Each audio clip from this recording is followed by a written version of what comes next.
के क्षेत्र से प्रकट होता है। वह आत्मा मनुष्य जाति को बीमारियों, पीड़ा और कैंसर से पीड़ित करती है। जब तक वह आत्मा उस व्यक्ति के भीतर रहती है, उसका प्रभाव और सामर्थ्य लगातार उस आत्मिक संसार से आता रहता है जहां से वह आत्मा आई है। इसलिए केवल उस आत्मा को निकाल देना पर्याप्त नहीं है। हमें उस क्षेत्र में प्रवेश करना होगा जहां से वह आत्मा आती है और वहां जाकर उसका पृथ्वी में प्रवेश को खत्म करना होगा। बाइबल इसे अधोलोक के फाटक, गेट्स ऑफ हेल कहती है। यह एक द्वार है और यह द्वार किसी आत्मिक क्षेत्र से जुड़ा हुआ है। यह एक प्रवेश का स्रोत है। अब जब तक वह द्वार पूरी तरह नष्ट और बंद नहीं किया जाता, जब तक उस फाटक से आए दुष्ट आत्माएं बंधे नहीं जाते, तब तक पूर्ण स्वतंत्रता नहीं मिल सकती। नरक के द्वार से आई आत्मा को बांधना एक बात है, पर स्वयं नरक के द्वार का सामना करना दूसरी बात है। पर उस आयाम में प्रवेश करके वहां की सत्ताओं का सामना करके और विजय की ट्रॉफी लेकर लौटना, तुम विजय को लाते हो, तुम गोलियत के सिर को लाते हो। क्या कोई सुन रहा है मुझे? कोई सुन रहा है? तुम किसके सिर को लाते हो? किसके सिर को? अब समय आ गया है। तुम्हारे समुदाय में जो भी नरक के द्वार हैं, यह केवल दुष्ट आत्माओं के आने का द्वार नहीं है। अब तुम भी प्रवेश कर सकते हो, क्योंकि अगर शैतान कलीसिया में प्रवेश कर सकता है,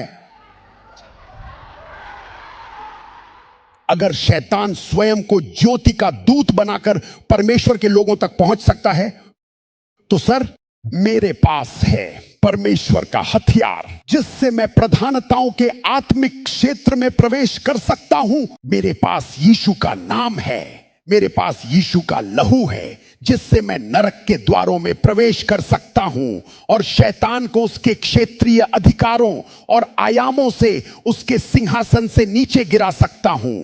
अपने हाथ उठाओ और कहो, यीशु के नाम में मैं सामर्थ्य रिसीव करता हूं, मैं क्षमता रिसीव करता हूं नरक के द्वारों में प्रवेश करने की और अंधकार की शक्तियों को सिंहासन से नीचे गिराने की क्षमता मैं रिसीव करता हूं।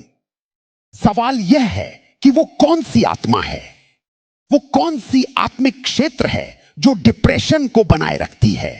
कौन सी आत्मिक क्षेत्र है जो डिप्रेशन पर नियंत्रण रखती है? कौन सी आत्मिक क्षेत्र है जो तलाक पर नियंत्रण रखती है?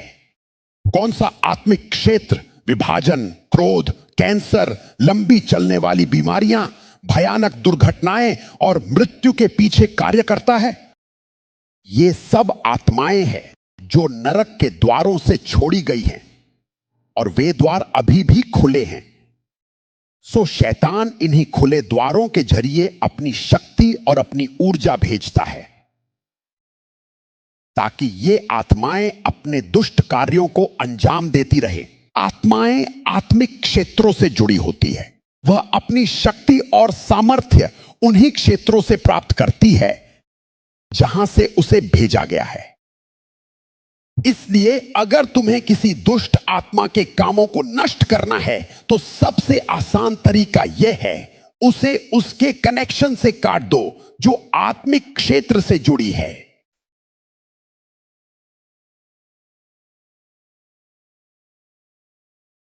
अगर मैं नरक के उस द्वार को पहचान लूं जिसके माध्यम से दुष्ट आत्माएं बार बार छोड़ी जा रही हैं,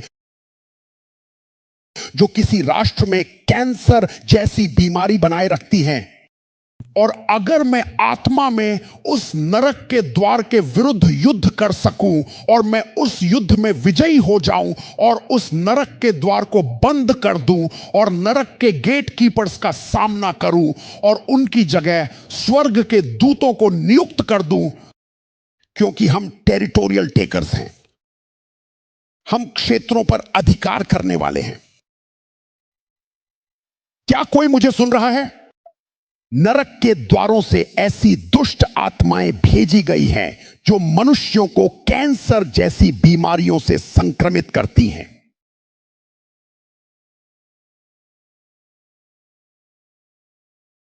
जब तक हम नरक के द्वारों के विरुद्ध युद्ध नहीं करते, वे काम करती रहेंगी।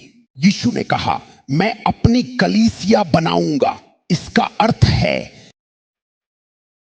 जब हम आत्मा में बढ़ते हैं तो हम नरक के द्वारों के विरुद्ध बढ़ते हैं। जब हम आत्मिक रूप से आगे बढ़ते हैं तो हम नरक के द्वारों के विरुद्ध आगे बढ़ते हैं।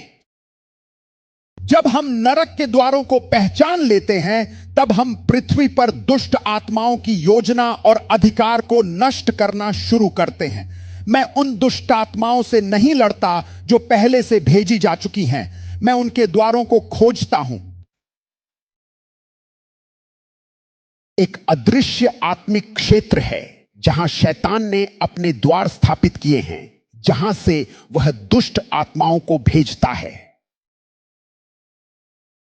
ये द्वार भौतिक संसार में नहीं पाए जाते, उन्हें तुम आत्मिक जगत में पाते हो, प्राकृतिक जगत में नहीं। वे इस संसार के राज्यों में पाए जाते हैं।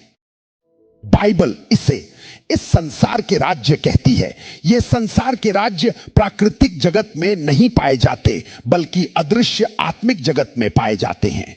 ये संसार के राज्य उन स्थानों में पाए जाते हैं जो कोई उसे अपनी शारीरिक आंखों से नहीं देख सकता।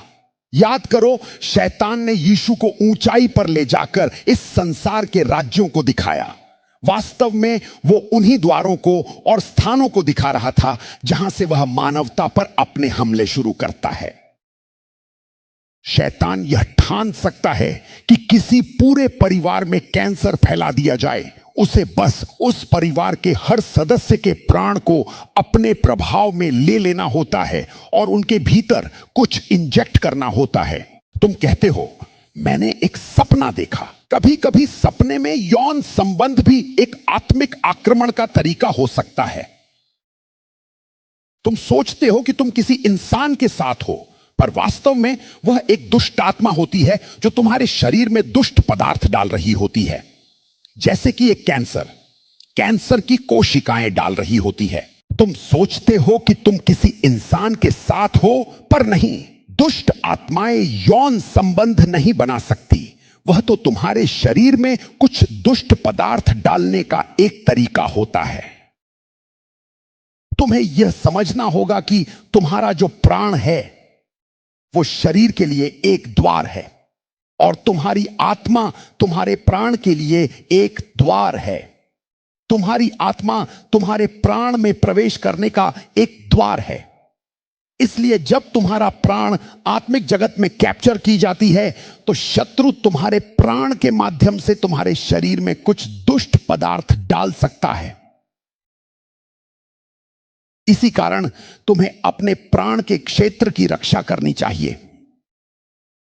अपने सपनों की क्षेत्रों में मजबूत रहो, अपनी कल्पनाओं के क्षेत्रों में मजबूत रहो, क्योंकि ये आत्माओं के लिए एक द्वार है।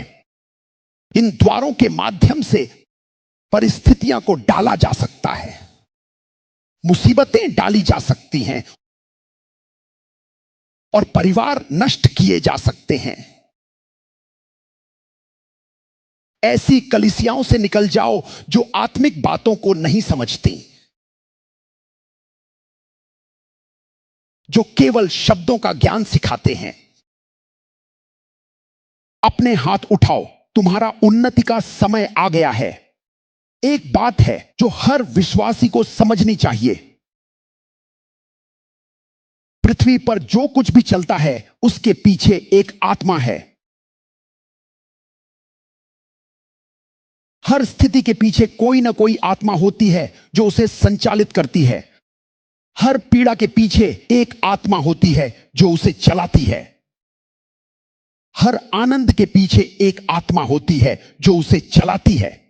हर समृद्धि के पीछे एक आत्मा होती है जो उसे टिकाए रखती है। हर शारीरिक सफलता के पीछे एक अदृश्य जगत होती है जो उसे शक्ति देती है। बाइबल कहती है, कोई भी तब तक कुछ प्राप्त नहीं कर सकता जब तक उसे स्वर्ग से न दिया जाए। बाइबल कहती है, हमारी सहायता कहां से आती है? हमारी सहायता यहोवा से आती है। हमारी सहायता स्वर्ग से आती है। जागो। तुम्हें तब तक कुछ भी नहीं मिलता जब तक तुम्हें न दिया जाए। या तो शैतान तुम्हें देता है तुम्हारे प्राण के बदले, या तो व्यभिचार के द्वारा मिलती है, या फिर पवित्रता के द्वारा, या तो तुम इसे अपने परिश्रम से प्राप्त करते हो या किसी और मार्ग से। तुम्हें यह जानना होगा कि प्राकृतिक क्षेत्र में तुम्हें जो मिलता है उसके लिए भी आत्मिक सिद्धांत होते हैं। अपने हाथ उठाओ। शक्ति तुम्हें दी जा चुकी है। तुम आत्मिक क्षेत्रों में प्रवेश कर उन्हें नियंत्रित करोगे, यीशु मसीह के नाम में।